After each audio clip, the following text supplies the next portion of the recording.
Bom dia a todos, espero que todos estejam bem. Bom, começamos essa live, começamos mais uma participação do Juriscópio, o segundo Juriscópio, promovido pela ANAM, Associação Nacional da Advocacia Negra, e nós estamos aqui hoje para ouvir, sermos ministrados pelas doutoras Débora Bonato, especialista em Direito Digital, presidente da Comissão de Direito Digital da OAB, subseção de São Miguel Paulista, e ela vai falar mais do currículo dela mais adiante. Estamos também com a doutora Ágata da Silva Nunes, especialista em Direito do Consumidor, pós-graduada em algumas outras especialidades, também vai falar para nós mais alguma das suas especialidades.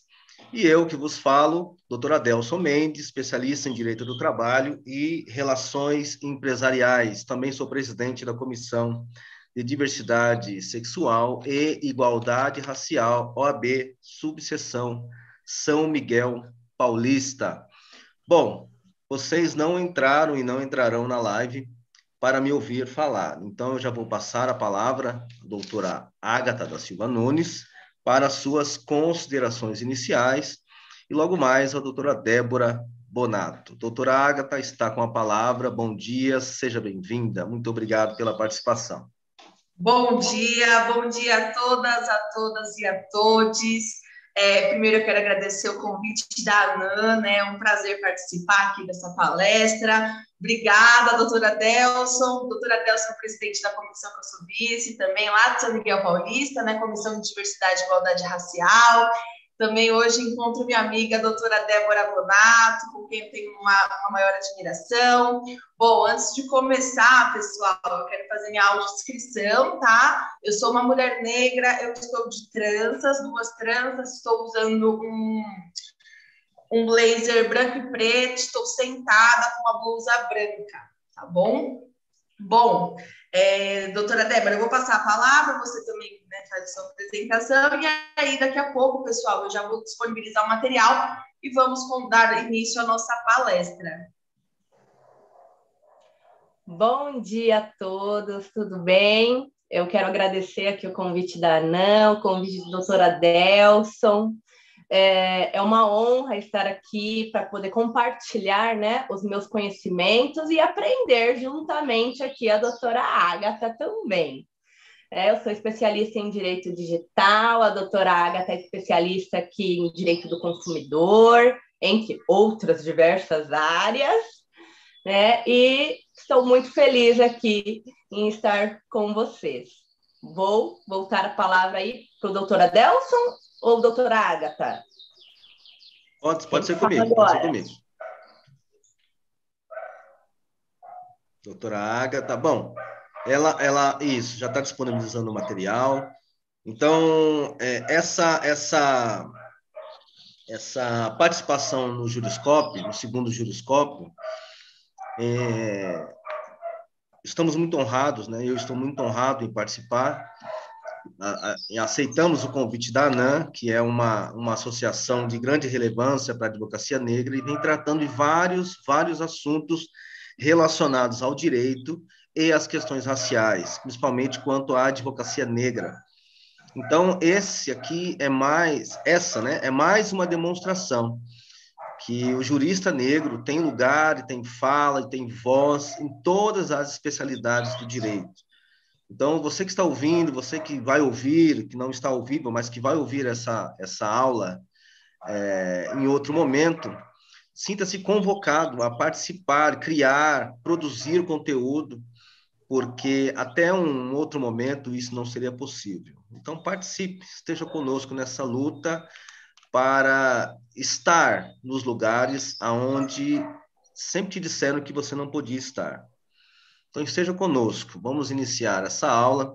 Doutora Ágata já está com o material aqui disponibilizado. E agora eu vou mutar o meu microfone, porque eu já falei demais. Vamos lá, doutora. Bom, pessoal, vamos falar um pouquinho, então, sobre direito do consumidor, né? Aspectos gerais da relação de consumo no Brasil, a internet como ferramenta ou pretexto para crimes contra o consumidor. Bom, qualquer intercorrência, vocês me avisam, tá? Aqui está um mini currículo, meu mini currículo. Eu sou especialista em Direito do Consumidor pela Faculdade Legale.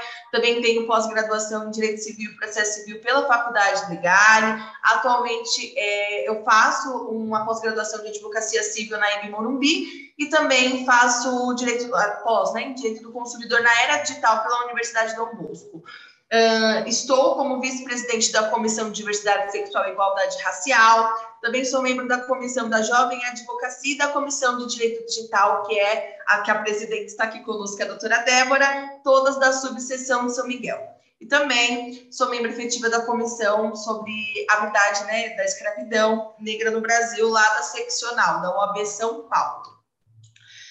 Também tenho o currículo doutora Delson, incrível. Doutora Delson, especialista em Direito do Trabalho, empresarial, presidente da Comissão de Diversidade Sexual e Igualdade Racial, membro da Comissão da OAB Vai Escola, todas da OAB Subseção São Miguel Paulista.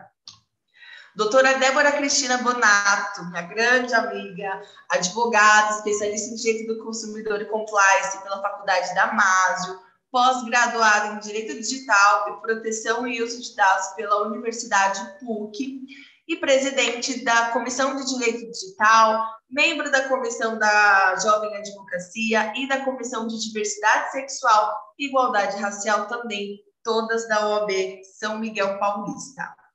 Bom, antes de adentrar o tema principal, que é a questão dos golpes, eu sempre falo que nessa questão, quando eu faço alguma palestra de consumidor, essa palestra ela não é voltada somente para advogados, é para todo o público.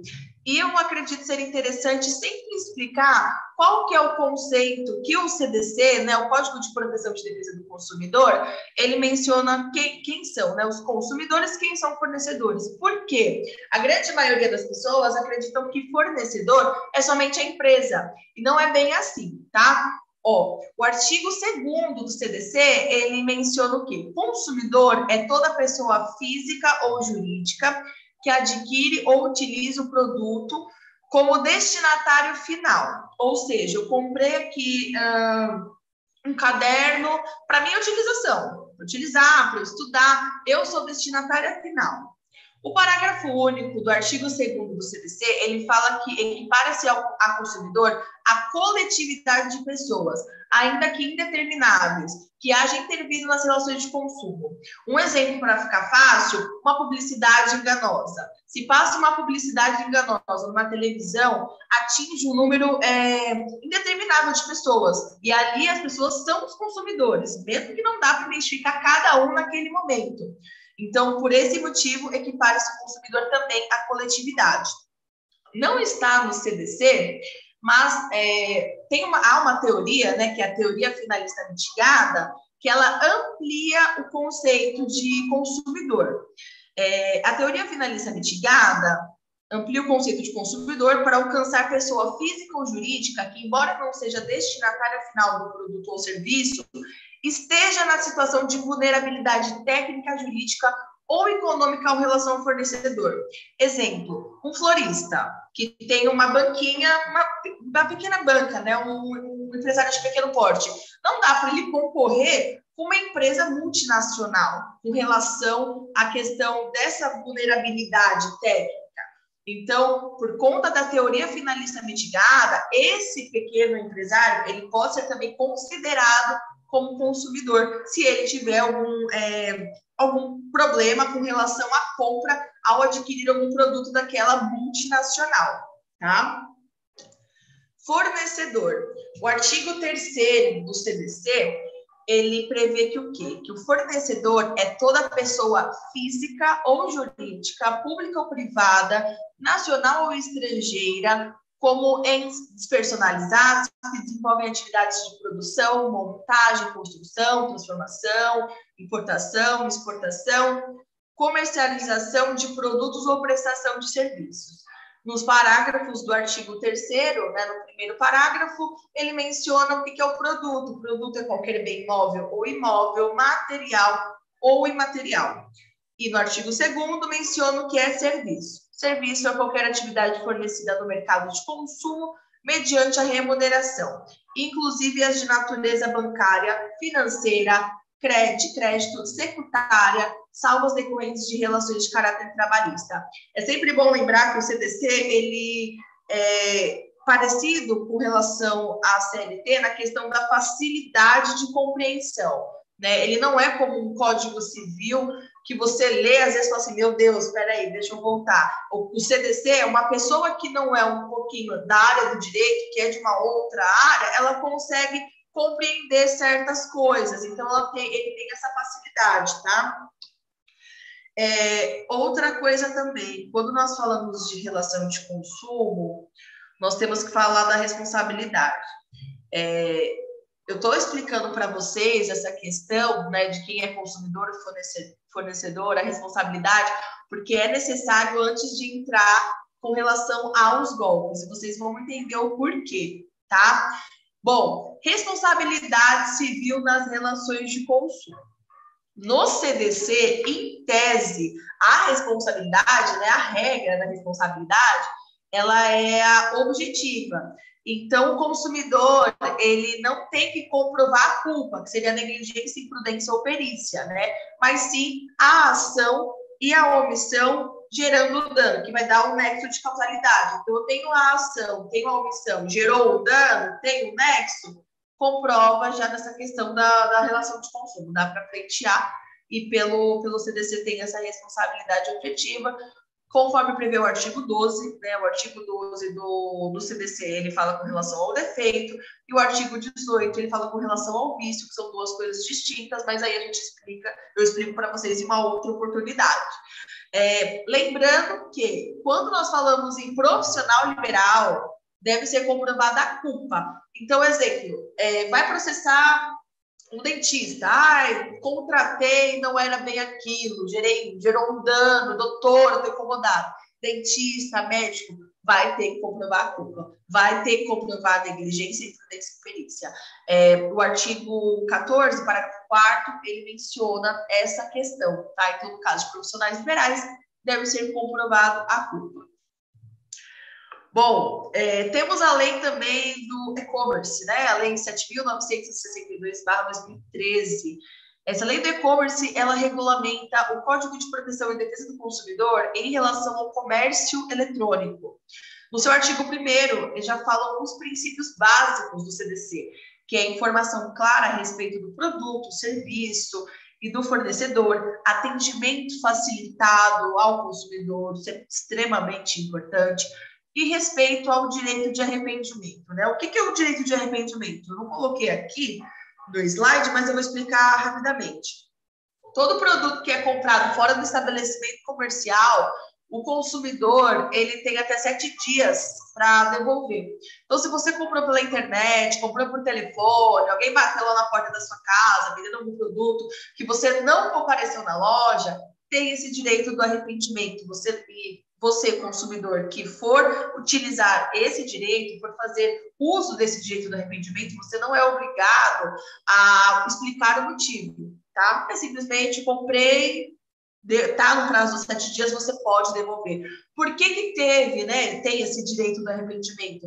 Tem entendimentos que quando você compra por internet, pode ser que seja uma compra por impulso, que às vezes você nem precisa daquilo. Então tem esse tempo aí para você ver se realmente era isso que você almejava, tá? Doutora, antes da doutora prosseguir, só um adendo.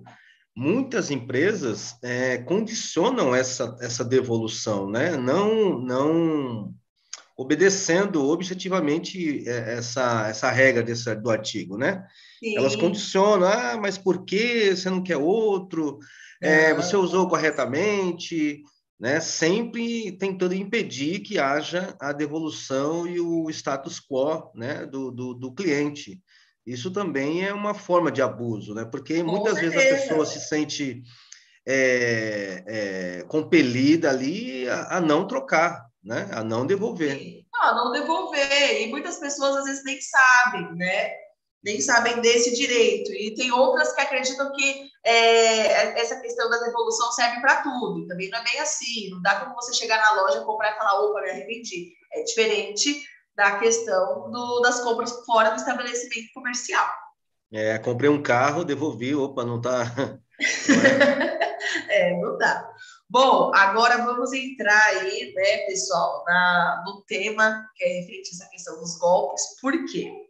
Com a pandemia, antes já tinha o comércio eletrônico, mas com a pandemia, basicamente nós fomos obrigados a começar a comprar muito mais por internet, né? Não tinha como sair de casa, as lojas estavam em tese fechadas, não dava para ter você ir lá na loja escolher. Então, o aumento do comércio eletrônico foi, perante a pandemia, e agora, né, tá em alta. Só que, ao mesmo tempo que há uma evolução do comércio eletrônico, há uma evolução da internet, os criminosos também pensam e falam, opa, se a internet está evoluindo, meus golpes precisam também evoluir. De acordo com o Serasa Experian, a cada 8 segundos, gente, o tempo que eu estou falando aqui, tem alguém sofrendo golpe. O brasileiro sofre uma tentativa de fraude, do golpe do delivery ao golpe do suporte técnico, passando também pelo golpe do falso pagamento de algo. Eu vou falar alguns golpes aqui. Golpe do boleto falso. Meu Deus, esse é sinistro, gente. Bom, o golpe do boleto falso é o tipo mais comum de fraude Quem nunca? Oi? Quem nunca, né, doutora? Quem nunca, gente? O golpe do boleto falso é o tipo mais comum de fraude no Brasil. Geralmente, criminosos elaboram um boleto falso, gravo todos os dados da vítima, se passando por uma cobrança real, e envia o boleto por e-mail ou pelo WhatsApp solicitando pagamento. Pode ser um financiamento, como pode ser também uma conta de serviço ou telefonia, ou até um pagamento da compra de um produto. Eu mencionei aqui essa questão que eu já vou ler para vocês, referente a esse golpe. Teve uma ação que eu coloquei até nas fontes aqui no final do slide, que saiu até no Conjur, né? A consumidora, ela sempre realizava o pagamento, ela tinha o carnê dela, ela realizava o pagamento do financiamento do carro, e por um certo motivo, se eu não me engano, acho que ela perdeu o carnê e ligou na central do banco, pediu o boleto. Quando enviaram o boleto era fraude, não era o boleto do banco. E todo mês eles enviavam e ela pagava, de boa fé. Em primeira instância, ela perdeu, porque no direito do consumidor tem duas excludentes de responsabilidade, que menciona no artigo 14, terceiro, que fala que a excludente é que todo serviço prestado, o defeito não existe, quando fala que não há o defeito, ou culpa exclusiva do consumidor ou terceiro. São as duas possibilidades excludentes de responsabilidade pelo CDC. Então, em primeira instância, neste caso, o juiz falou, opa, culpa exclusiva de terceiro, do consumidor, ele não prestou atenção. Só que no Tribunal de Justiça aqui de São Paulo, reverteu. Referente a este golpe, no TJSP, em determinado acórdão, o desembargador Castro Figliola entendeu que cabia ao banco provar que houve culpa exclusiva da cliente na fraude, ônus do qual não se descumbiu. Para o desembargador, houve o vazamento de informações confidenciais acerca do contrato que se deu no âmbito da atuação do banco. O que o desembargador menciona? Resta evidenciada a falha pertinente à segurança que a apelada e qualquer instituição financeira deve ter com os dados do cliente. Terceiros tiveram acesso aos dados do contrato e, justamente por causa disso, conseguiram perpetrar a fraude, induzindo a apelante a fazer o pagamento por meio de boleto falso. Então, por isso que entra a questão da responsabilidade, né? E isso, assim, é bem complicado, porque, veja, se aqui teve que recorrer para o desembargador ter esse entendimento, ver essa questão da segurança. Gente, a gente vai falar de outras fraudes aqui, depois a doutora Débora também vai dar algumas dicas, mas esse golpe, ele é penado, e dependendo da pessoa, passa, e o consumidor está de boa fé. Você não vai pagar o boleto pensando, opa, o boleto é falso, vou pagar e vou tentar um dano moral. A pessoa está de boa fé, então é complicado. Como evitar? Na hora do pagamento... Agatha. Oi, eu me empolgo. Meu amor, posso falar um caso só? Pode. Bem, eu não posso citar nomes, Mas referente ao boleto falso, eu vou falar um caso aqui que eu cuidei e eu achei interessante falar, né? Porque é um caso real, é um exemplo para ficar gravado bem na mente de quem estiver aí assistindo a nossa palestra e que vier assistir depois. Como funciona? Dentro da empresa, existem os funcionários que têm acesso a todos os nossos dados. Então, vamos supor, eu assinei um contrato com uma empresa que fornece TV a cabo. E aí, o que acontece? Os funcionários de dentro dessa empresa têm todos os nossos dados. Eles sabem quem é que está devendo e quem não está devendo. E aí, dentro da empresa, existe aí uma quadrilha que se comunica com o pessoal aqui fora. E o que acontece? Eles passam os dados de todas as pessoas que estão devendo para a empresa que presta aí o serviço de TV a cabo. E aí, o pessoal aqui de fora, que não é de dentro da empresa, entra em contato cobrando como se fosse a empresa, mas veja bem, o telefone não é da empresa, o qual eles estão entrando em contato para ligar. E muitas vezes eles entram em contato cobrando, além de ser por ligação, eles utilizam agora a ferramenta que todo mundo utiliza, que é o WhatsApp. Então, eles enviam: oi, senhor João, não quer fazer o acerto conosco do nosso débito aqui com a empresa de TV? E falam um valor bem irrisório. Para quê? Para a pessoa nem questionar: minha dívida é tanto, mas estou tendo um descontão, vou pagar o boleto.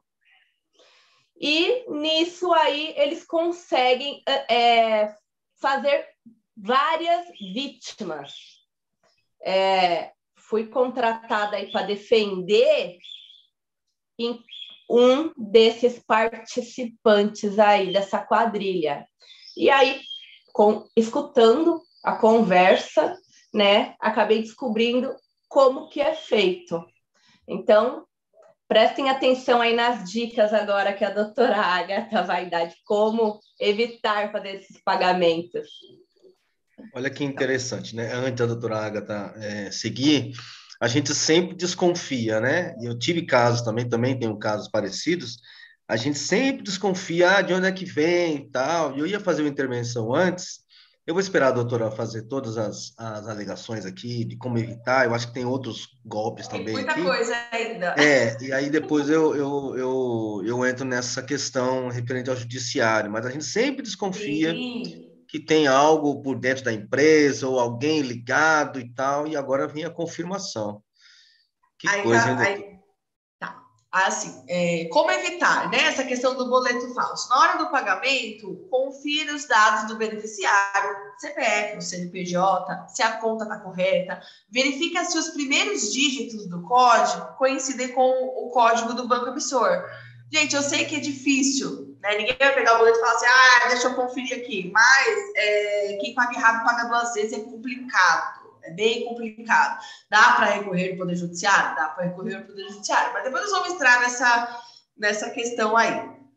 Evite imprimir o documento, pois existem alguns vírus que entram em ação na hora da impressão. O negócio é sinistro. Solicite o envio do arquivo em PDF, formato mais difícil de adulterar.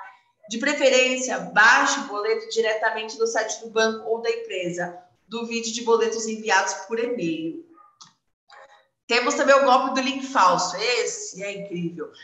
É um golpe que normalmente ofertas muito atrativas chegam por e-mail ou em rede social como iscas para que os usuários informem seus dados, como o número de CPF, conta bancária, senha. Essas mensagens também podem instalar vírus, né, e aplicativos que roubam os seus dados por meio de links maliciosos e permitem que os golpistas acessem todas as suas contas. Como evitar, né? Desconfie de mensagens que você não pediu, não aprovou e de ofertas que são muito tentadoras. Fique atento ao e-mail do remetente. Empresas de grande porte não utilizam contas privadas com final Gmail, Hotmail, Terra.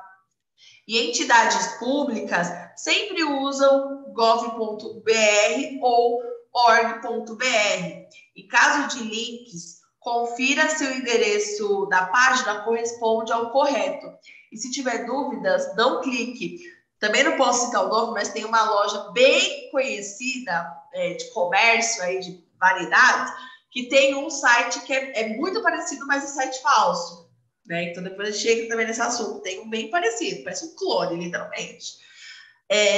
Tem o golpe também do falso empréstimo. Ai, gente, isso é bem complicado também, viu? São organizações criminosas que se passam por falsas instituições financeiras e oferecem empréstimos com condições muito vantajosas para o consumidor. As quadrilhas fazem anúncios em sites, internet, oferecem crédito, condições muito atrativas, prometem uma liberação de dinheiro fácil para o consumidor. E aí, quando o interessado ele preenche todo aquele formulário, se cadastra nesse site, os bandidos entram em contato, até chegam a mandar o contrato para assinatura, né? Mas mesmo que o usuário não perceba, colocam cláusulas que põem multa caso haja desistência.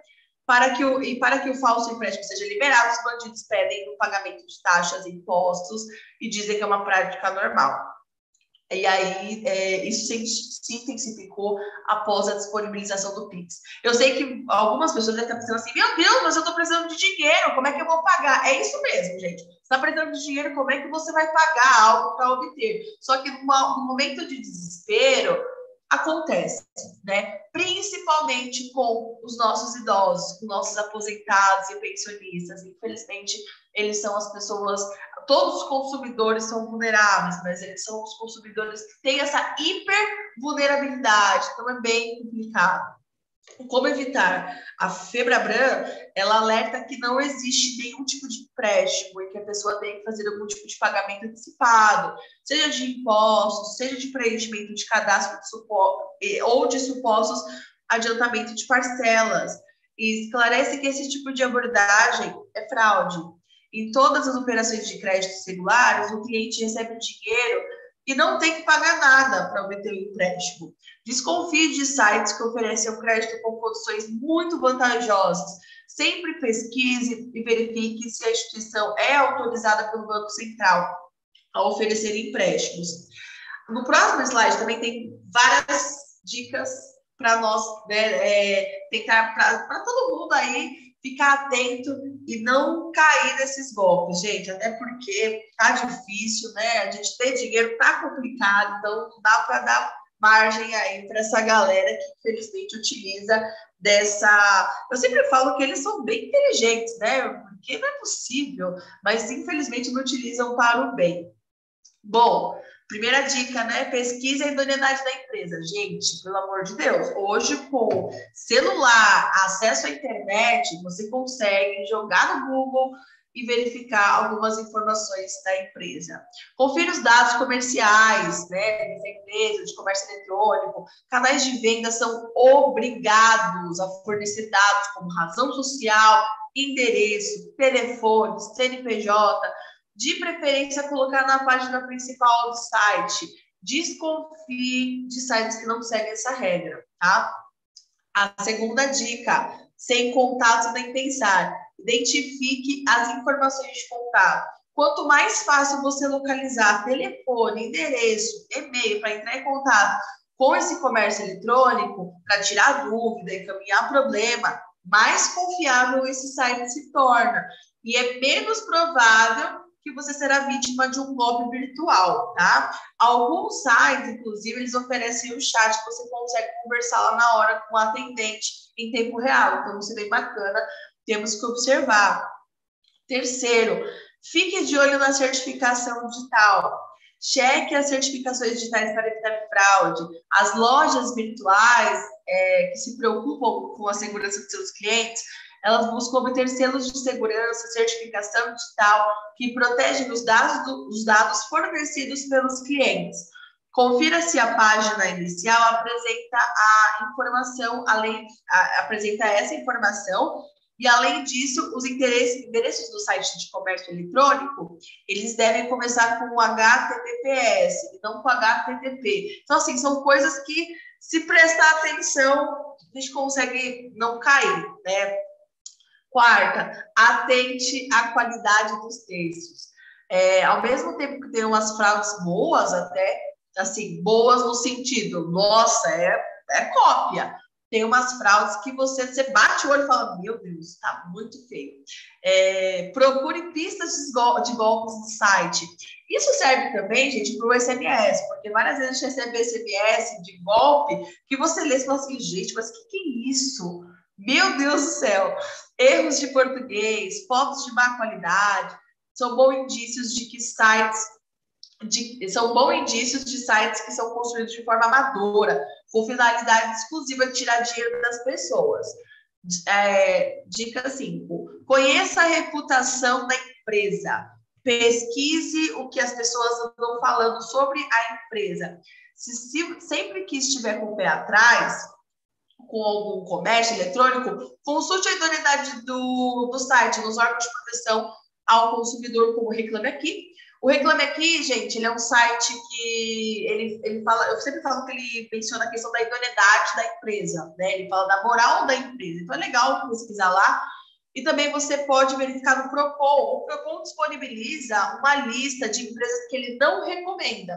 Essas empresas geralmente já teve ou muitas reclamações, muitas assim, reclamações e simplesmente o fornecedor não responde, não faz nada, e aí o consumidor fica lesado se ele não busca o Poder Judiciário. Então, o Procon disponibiliza essa lista também.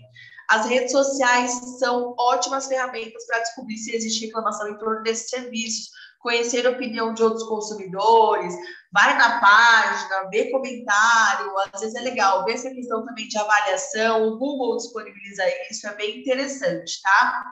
Peça indicações.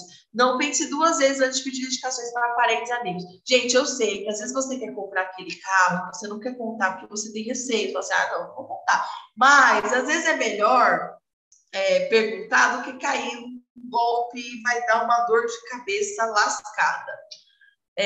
Sétimo, leia a política do site. Você conhecerá não só as medidas de segurança que aquele site disponibiliza, né, aquele comércio, mas como também o sistema de troca e devolução. Lembrando que troca é liberalidade, ainda tem pessoas que acreditam que troca é uma obrigatoriedade. O CDC, no artigo 18, ele prevê quando que poderá ocorrer a troca, mas se a loja disponibilizar e informar para vocês que a loja realiza a troca, ela é obrigada a cumprir nos termos que ela disponibilizou. Até porque, se ela não cumprir, ela já cai no artigo 35, que é o descumprimento da oferta, tá? Quanto mais confiante você estiver, melhor será a sua compra e mais protegido será o seu CPF. Utilize dispositivos seguros, né? Use dispositivos seguros, perdão. Utilize o Wi-Fi, computadores, smartphones seguros. Nunca façam compras virtuais por meio de computadores de outras pessoas ou usando redes públicas de Wi-Fi. Isso só aumenta a chance de ação de pessoas mal intencionadas. 9. Fuja de promoções mirabolantes. Eu sei que às vezes você está esperando faz tempo aquele produto, fica legal. E aí, do nada, né, por conta dessa tecnologia, do nada chega aí um e-mail com aquele produto assim, nossa, com valor que você fala, não, eu preciso comprar agora. Se um determinado produto está com um preço tão tentador que você quase não consegue deixar de comprar, pare, respire fundo e não compre. Preço muito reduzido pode ser o sinal de uma tentativa de golpe. 10. Guarde comprovante das compras. Imprima ou salve no computador as telas que indicam que a compra foi realizada. Anote código de confirmação e guarde o e-mail que chega na sua caixa com os dados da transação. Eles podem ser úteis no futuro. Podem ser úteis no futuro, principalmente se você for ingressar com uma ação judicial, pleitear essa questão de responsabilidade do banco, falha da segurança, essas questões, tá? E aqui também tem a questão da Polícia Federal, inicia operação para o combate de crimes digitais. Essa parte eu vou passar a palavra para a doutora Débora Bonato, que ela sabe muito mais do que eu referente às questões dos crimes digitais. Doutora, deixa eu fazer uma breve intervenção aqui, antes de passar a palavra à digníssima doutora Débora. Bom, fazer menção aqui do doutor Estevão, presidente da ANAM, que está presente aqui nos acompanhando, prestigiando a palestra de vocês. Doutor Rafael Calumbi Rodrigues, membro também da Comissão de Comissão de Diversidade Sexual e Igualdade Racial de São Miguel, e é diretor do Núcleo Laura Vermont, que cuida de questões do público LGBT e trans, enfim. E ele aproveita para fazer uma pergunta, não sei se no final ou agora, vocês fiquem à vontade. Ele pergunta quanto a como funcionam os direitos dos consumidores nas compras internacionais por meio de aplicativo, e ele deu um exemplo, né? Como a Shopee, por exemplo. A gente pode guardar essa pergunta para depois da intervenção da doutora Débora, e eu preciso também fazer menção da presença aqui da doutora Ingrid, do doutor Marcelo Toledo, da doutora Tatiane Leite, presidente da Comissão Jovem Advocacia, da doutora da Subseção de São Miguel Paulista, tá? Da doutora Laís Carvalho, presidente da Comissão de Igualdade Racial, OAB Subseção Sumaré. E eu tenho aqui também o R. Brito, só que eu não sei o nome. Não sei se é Rafael, se é Ricardo, se é Ronaldo, enfim. Se quiser, doutor, eu posso responder essa questão, porque a partir do momento, vou responder, tá? A partir do momento que a Shopee, ela disponibiliza, Shopee ou outra questão de comércio eletrônico aqui, ela disponibiliza no Brasil, ela é responsável. Se ela falou que, exemplo, vai chegar daqui 2 meses o produto, no dia X, vai ter que chegar nos 2 meses. Se não chegar, você pode muito bem cancelar a compra. Aplica-se o CDC. A partir do momento que ela disponibiliza aqui, a gata chegou quebrado, e agora? Vai ter que devolver. Shopee que vai ter que arcar. Infelizmente, é o risco do negócio. Aplica o CDC. Perfeito. Bom, por último, doutora Silvia Brito, presidente da nossa subseção aqui de São Miguel, também prestigiando a nossa palestra. Seja bem-vinda, doutora, bom dia. E Paz Vilas Boas, também prestigiando a nossa palestra, tá bom? E o doutor Luciano Carvalho, também está prestigiando a nossa palestra. Tá? Então, são essas as intervenções que eu queria fazer, depois eu tenho algumas também, mas eu vou depois da manifestação da doutora Débora, tá bom, doutora? Você está com a palavra e não interrompo mais, prometo. Obrigada, doutora Delson. Bem, eu vi aqui que nós temos mais 15 minutos, não é? Exatamente, exatamente. Eu me empolguei, desculpa. Né? Aqui, eu não tenho muito mais a acrescentar. O que a nossa incrível doutora Agatha nos trouxe está bem completo. O que eu acrescentei aqui no final é algo importante, informações que eu acredito ser importante que todos saibam. Porque antigamente, a internet, nós ficávamos muito desprotegidos. Embora o Código do Consumidor sempre aí amparou as compras na internet, antigamente, quando acontecia algum ilícito, alguma coisa, nós íamos registrar boletim de ocorrência, mas às vezes nem a delegacia sabia como proceder. E às vezes nem a delegacia queria registrar aquele boletim porque não identificava como um golpe, né? Assim, você caiu no golpe da internet, mas você não sabe que a internet é uma terra sem lei? Então, hoje, isso já está aí se desmistificando, né? Então, assim, Polícia Federal inicia operação para combater crimes digitais. Essa informação, eu acredito ser muito importante, porque a Lei 14.155, ela prevê punições graves aos envolvidos aí em crimes no meio digital. E ela agrava penas. Que penas são essas? invasão de dispositivo, furto qualificado e estelionato praticado de forma digital, informações que induzam ao erro por redes sociais, contatos telefônicos, mensagens ou e-mail fraudulento. Tudo isso aqui engloba os golpes anteriormente aqui citados pela nossa doutora Ágata. Então, esses golpes aí, eles terão a pena agravada, né?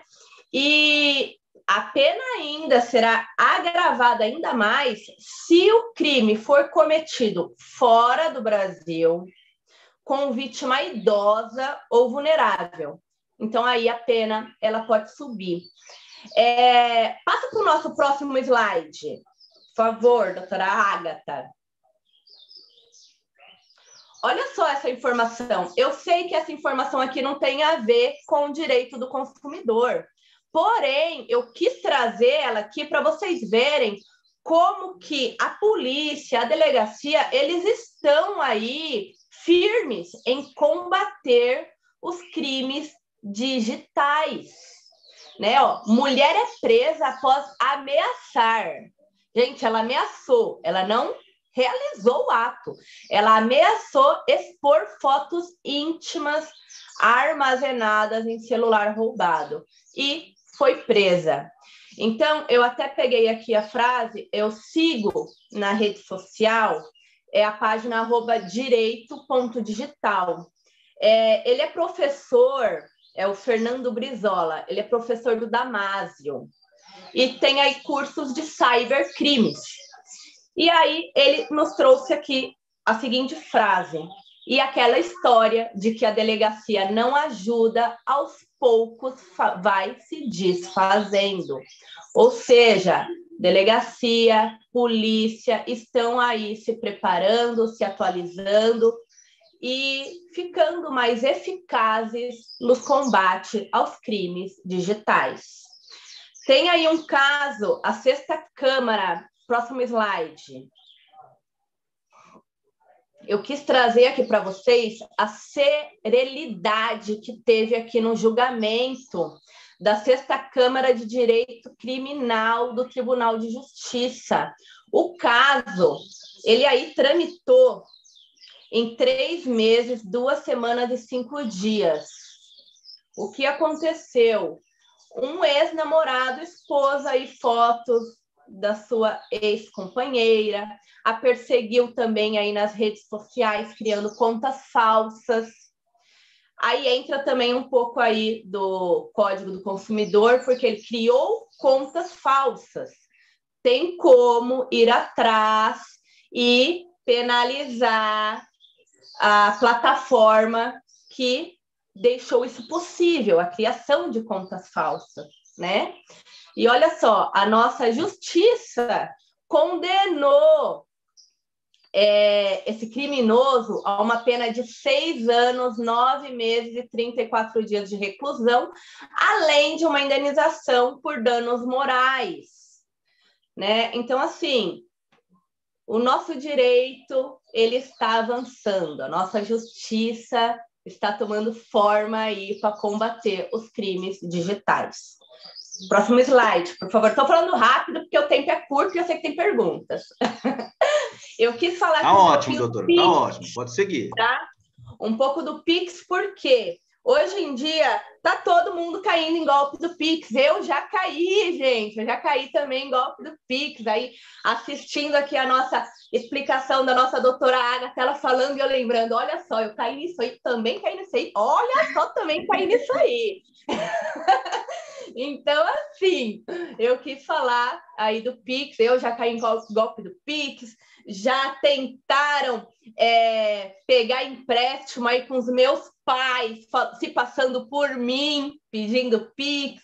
Minha prima aí já caiu em golpe do Pix. O que foi? Foi o golpe aí do empréstimo que a doutora Ágata falou, onde você tem que pagar uma quantia para receber. E aí eles utilizam aí o Pix, porque eles falam para a vítima, faz o Pix. E ele sabe, ele é instantâneo. E se foi a própria vítima que fez do celular dela, digitando a senha dela, não tem como receber aquele valor de volta. Porém, as instituições bancárias, elas estão tentando aí se atualizar e fazer o máximo para proteger os seus titulares, os seus clientes. Então, olha só, desde que os golpes Pix começaram, o Banco Central ele tomou algumas medidas para tentar diminuí-los. E a primeira medida que ele tomou foi limitar, né, a transação do Pix aí entre as 20 horas da noite e as 6 da manhã. Ou seja, ele limitou aí para R$1.000. E nós podemos acessar as nossas contas ali e estipular um limite também de Pix, para que, caso tenhamos os nossos dispositivos invadidos, o criminoso não consiga fazer uma transação aí alta. Então, podemos reduzir aí o limite do Pix. O que mais aqui? Uma vez eu fui fazer uma transação de um Pix, o meu pai ele pediu, faz um Pix aí para tal conta, e me mandou um e-mail, uma chave Pix. Fui lá eu fazer o Pix para ele. Na hora que eu fui fazer, surgiu na minha tela a informação do banco. Essa conta já foi denunciada, provavelmente é fraude. Deseja continuar a transação? Olha só que bacana. Então, assim, quando a gente cai em um golpe, é interessante a gente informar a instituição bancária, porque a instituição vai ficar registrado lá que alguém caiu no golpe daquela chave Pix e ele pode avisar os demais titulares quando forem efetuar uma transação para aquela chave. Também existe o bloqueio cautelar, que todas as instituições bancárias utilizam. Ou seja, quando a instituição bancária ela suspeita que o Pix realizado é fraudulento, o Pix ele é realizado, a transação é feita para a conta aí do destinatário, porém, o valor ele fica congelado na conta por 72 horas.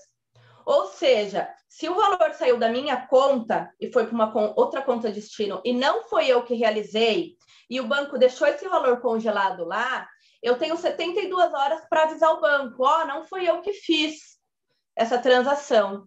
O banco ele vai devolver esse dinheiro para minha conta, porque esse valor estava congelado na conta destino.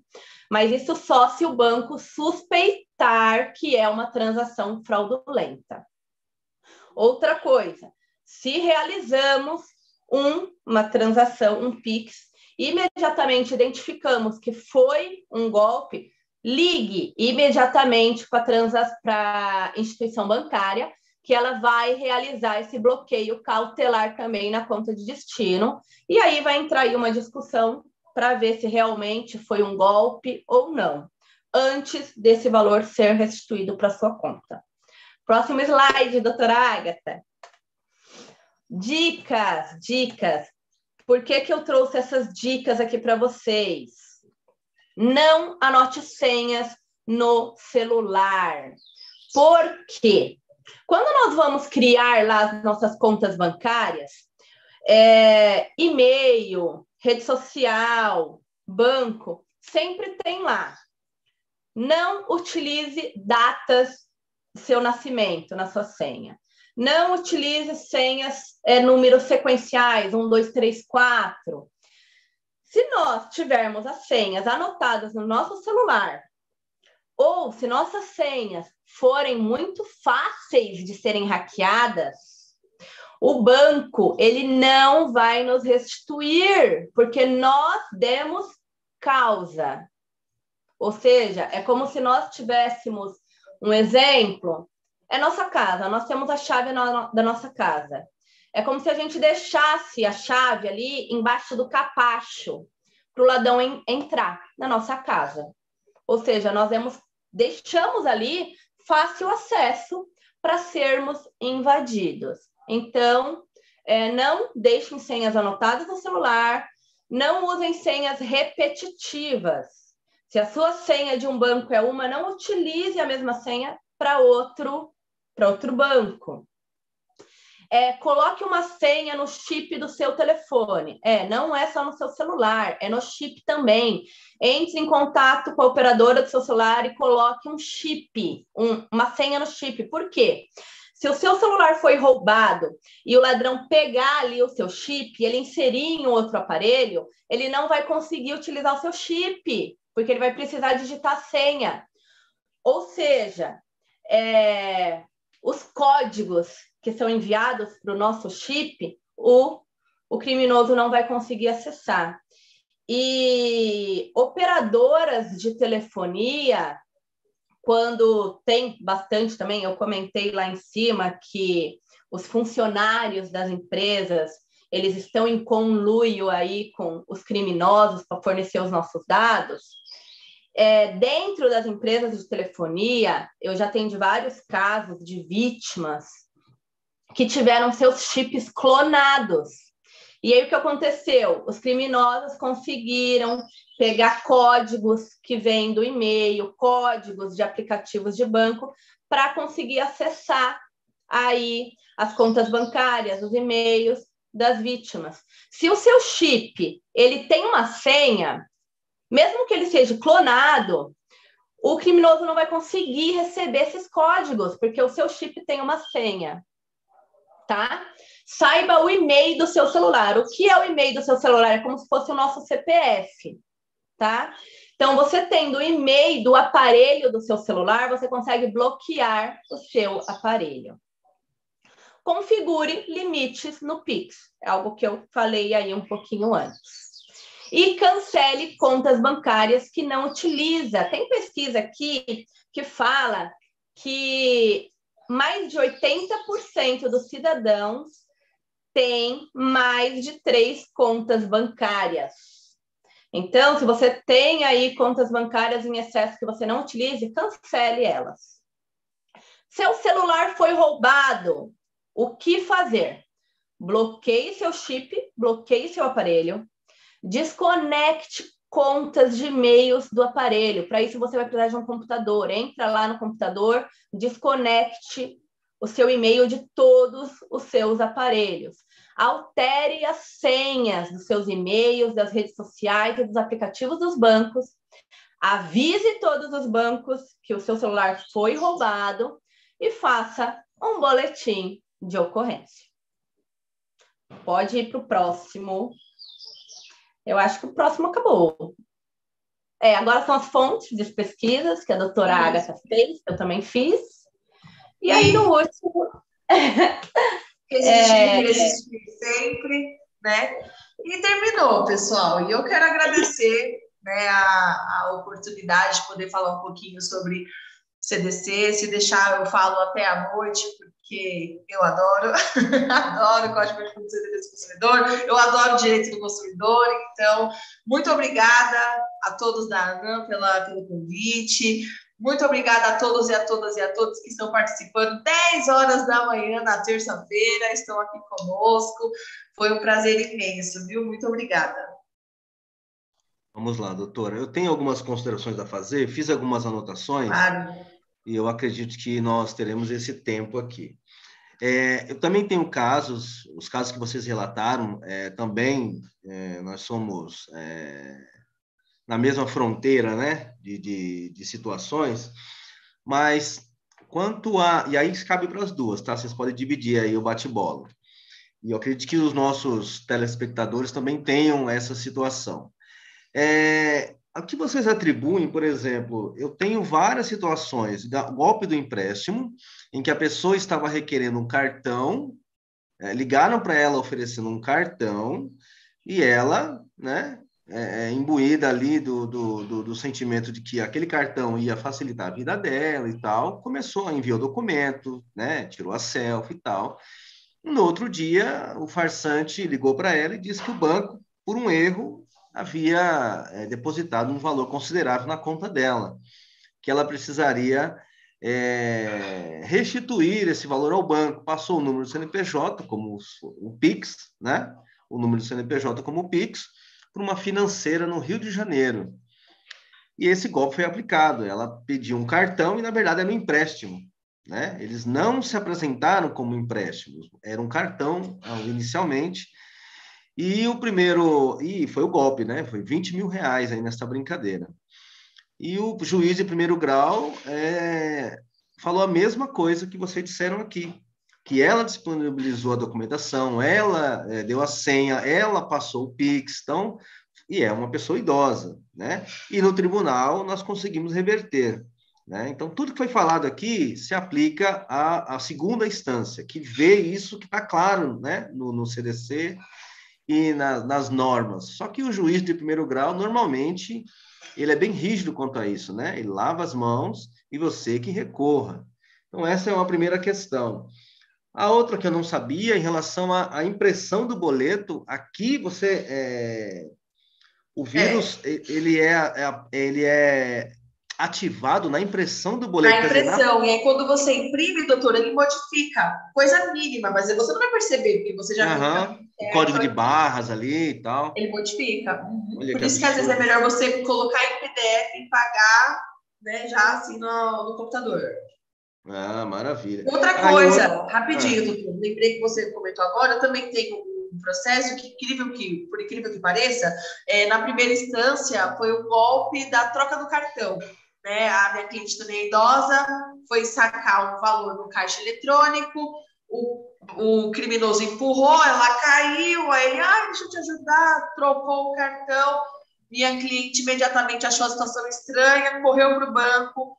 Quando ela mostrou o cartão, realmente era um golpe e tudo mais, fez boletim, mas o banco não quis, de forma alguma, restituir. Assim, o perfil, as compras que realizaram, o empréstimo e tudo, saía daquele perfil, porque o consumidor ele tem um perfil. Não é do nada, você sempre faz o saque, sei lá, por mês, dá um total de R$ 3.000, do nada, e um dia você sacou 10, na outra hora você já começou a sacar vários valores. O cliente ele tem um perfil. E aí a minha cliente ela levou tudo para o banco e o banco não cancelou. Falou que ela que tinha que realizar o pagamento. E aí, em primeira instância, nós ganhamos. O juiz ele reconheceu que houve falha na segurança do banco, né? E que a partir do momento que ela comunicou e o banco simplesmente continuou com a cobrança, porque ele continuou com a cobrança excessiva, minha cliente, ela tentou resolver de uma forma administrativa no banco, não resolveu, acionou o Procon, infelizmente não resolveu, e aí teve que recorrer ao Poder Judiciário. Entendi. Bem complicado isso, né? Bem complicado mesmo. Agora, aquela questão de pesquisar a empresa, pesquisar o saque, essa aqui eu acho que é da doutora Débora, né? Pesquisar a empresa, o saque, os dados da empresa, eu acho que cabe mais em relação aos idosos aos filhos e netos, né? Porque eles não têm essa habilidade, eu imagino, né? Então, os golpes aplicados aos idosos, eles nem precisam de muita engenharia, né? Eu acho que é uma conversa ali, só da quadrilha estar numa central telefônica, a pessoa vê o telefone ali, no boleto, ligar, e a quadrilha atender, ou ela atender, se dizendo ser do banco, eu acho que ali já configura, né? Então, essa questão de procurar e pesquisar, acho que não passa, né, na cabeça do idoso. No caso, cabe sim aos filhos e netos, claro, né, auxiliar aí as pessoas mais idosas, porém, tendo em vista que nem todos auxiliam, né, por isso que tem aí essa operação da Polícia Federal de que os crimes digitais cometidos contra idosos ou vulneráveis, eles serão agravados e terão a pena maior aí, né? Porque os idosos, eles são mais vulneráveis a isso, né? E eles acreditam que a pessoa está ligando de uma central. Mas olha que o WhatsApp tem a foto aqui da empresa e a foto, só o fato de ali no WhatsApp estar a foto de alguma empresa com grande nome, conhecida, às vezes o logo, né? O logo do banco já configura, pode estar ali o logo as pessoas idosas já acreditam que não é golpe, né? Então, por isso que, em segunda instância, a gente sempre consegue ganhar aí, né? Uma sentença favorável aí às vítimas. Mas eu acredito que logo mais tudo em primeira instância vamos conseguir, né? Em primeira instância vamos conseguir. Maravilha. Agora, nossos juízes se atualizarem também. É verdade. Letramento para eles também. Letramento digital para eles. Letramento digital, isso mesmo. Não, até quando eles caírem em golpes, aí eles vão aprendendo e vão abrindo a cabeça. Porque né? parece que eles nunca caíram, né? Não conhece ninguém que cai, né? Bom, a última coisa que eu queria perguntar, não sei se no nosso chat aqui, eu vou verificar se tem mais alguma pergunta, mas eu queria ver uma coisa que você falou, doutora Débora, em relação à senha do chip. Isso me chamou a atenção. Como nós podemos criar essa senha do chip para não sermos mais prejudicados no caso de roubo, de furto, ou até mesmo uma abordagem? Como que é feito isso? É no próprio celular? É na central? Como que é feito Olha, isso? sempre em contato com a central. Com a própria central. Tem chips, eu já comprei chips, né? Que eles já vêm, quando você instala no celular, ele já fala para você inserir uma senha, criar uma senha. Porém, não é todos. Então, aconselho que sempre entre em contato com a central. E aí peça para eles disponibilizarem a função onde você irá criar a senha do seu chip. Que é para o chip ele só ser utilizado por você mesmo, né? Quando você inserir ali no seu celular, colocar a senha, só você vai conseguir acessar aí o seu chip. Que se ele for clonado, um terceiro não vai conseguir, porque vai precisar inserir a senha do chip. Entendi. Mais uma forma aí da gente se precaver, né? Muito bem. Deixa eu verificar se tem mais alguma pergunta. E aí eu já passo para as considerações finais, né? Porque eu acredito... Deixa eu ver aqui.